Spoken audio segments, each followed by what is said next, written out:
Trapped. अब सोचिए, ना बारिश हो रहा है, ना फ्लड हो रहा है, ना सुनामी आया है, बढ़िया वेदर है। इस बढ़िया वेदर में 2 वीक के ऊपर एक 40 व्यक्ति हमारे देश के डेवलपमेंट के नाम से पहाड़ के अंदर ट्रैप्ड हो गए हैं। काफ़ी सारे लोग बोल रहे हैं मंदिर को तोड़ा गया है, इसलिए ऊपर वाला रिवेंज ले रहा है, इसलिए पास में मंदिर भी बना दिया गया है। लोग बाग क्षमा चाह रहे होंगे। ये क्या कोई सॉल्यूशन था? आप सोचिए, अगर इंडिया में कभी युद्ध होए, जो अभी पैलेस्टीन गाजा में चल रहा है, पानी भी नहीं मिल रहा है, खाना भी नहीं मिल रहा है, और ये गवर्नमेंट का रिस्पॉन्सिबिलिटी भी नहीं होगा। अगर वॉर हो जाए तो गवर्नमेंट तो वॉर लड़ रहा होगा ना, तो वो सिटीजन का रिस्पॉन्सिबिलिटी नहीं लेगा।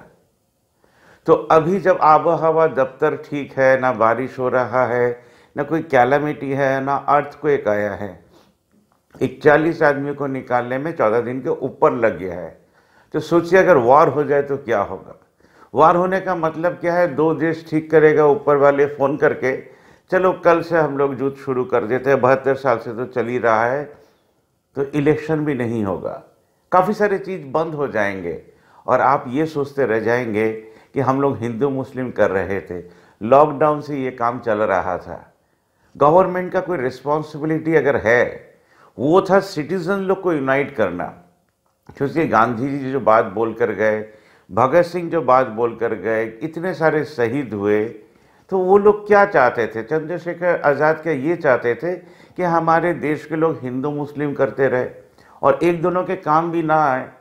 77% केस आज कोर्ट्स में गवर्नमेंट वर्सेस गवर्नमेंट है। आज 77% में सिसोदिया जी को जेल में रखा गया है, क्योंकि उन्होंने इतना बढ़िया स्कूल चलाया कि इंटरनेशनली फेमस हो गए, और नेशनली उनको कितना ब्लेम दिया जा सकता है करके अंदर है। सिर्फ एक 333 करोड़ का ये एक ट्रेल है, जाके हमारे देश में बैंक का डेट उड़ा दिया जाता है, वो हजारों हजारों करोड़ में होता है।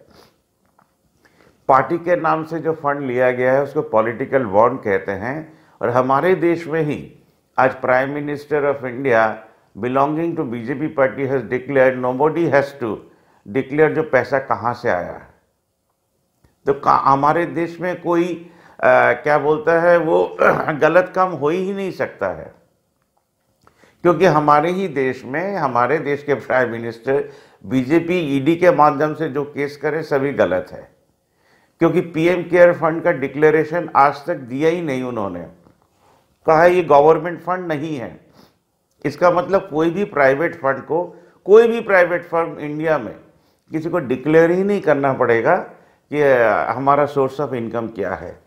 तब आप कहें कहाँ किसी को चोर बोल पाएंगे? सभी तो सेंट बन गए। इसका मतलब सोचिए, ना सुनामी आया है, ना अर्थक्वेक आया है, ना बारिश हो रहा है, फिर भी हमारा देश आज रो रहा है। इसका कारण है हमारे देश के कुछ लोग के पास आदमी का मर जाना इज़ बेटर देन आदमी लिविंग, बट उसमें उनका कुछ भी हाथ नहीं है। ना वो जिंदा रहते हुए हेल्प कर पाएंगे, ना मरने के बाद किसी को हेल्प किया जा सकता है। बट हमारे देश के लोग बहुत खुश होते हैं। हम लोग सिर्फ ये टनल के अंदर ट्रैप नहीं हुए हैं, आपका मानसिकता इस देश को पीछे ले जाने में ट्रैप्ड हो गया है। इसके बाहर शायद हम लोग कभी ना निकल पाए। एक नागरिक का काम क्या था? आप बोलेंगे हम तो व्यस्त हैं, मेरे पास टाइम नहीं है। आपके पास वो टाइम तो है जहां आप अपने संतान का भविष्य लिख सके, बट आपने वो भी ठीक नहीं किया। वही संतान को बैंक से लोन लेकर बाहर जाके पढ़कर बाहर रहना पड़ रहा है। इंडिया इतना खूबसूरत देश है कि यहाँ के बड़े लोग तो जा ही रहे हैं, उससे ज़्यादा जा रहा है स्टूडेंट लोग बाहर। फिर भी हम लोग गर्व से कहते हैं हमारा देश महान। महान कहाँ पर है? ट्रैपिंग के अंदर है। वार होगा पाकिस्तान के साथ। आज एक माँ को पकड़ के लेकर आए हैं, उसका जवान बेटा मर गया है, उसको एक चेक पकड़ा रहे हैं। बीजेपी शायद इस देश का फैब्रिक को भी खत्म कर चुका होगा। उनको आप शायद वोट भी दीजिएगा, आपका हाथ पकड़ के भी ये देश खत्म हो रहा है। हम लोग इस मानसिकता में भी ट्रैप्ड हैं कि आज कांग्रेस बीजेपी हो रहा है, देश कहीं नहीं है, गाय हमारी माता है, हमको कुछ नहीं आता है, ये भी शायद बोलना पड़ रहा है। एक रीजन चैनल को हम लोग रीजन से न्यूज़ बनाते हैं कि देश का नागरिक क्या कर पाएगा। प्राइम मिनिस्टर लोग तो करोड़ों करोड़ों रुपया लेकर मिड डे मील का केलेंकारी करेंगे। यूपी में कितने सारे स्कूल बंद हो गए हैं। आज के लिए बस इतना ही। ध्यान रखिएगा, ना सुनामी चल रहा है, ना अर्थक्वेक आया है, ना बारिश हो रहा है, फिर भी हम लोग डेवलपमेंट के नाम से पहाड़ तोड़ रहे हैं।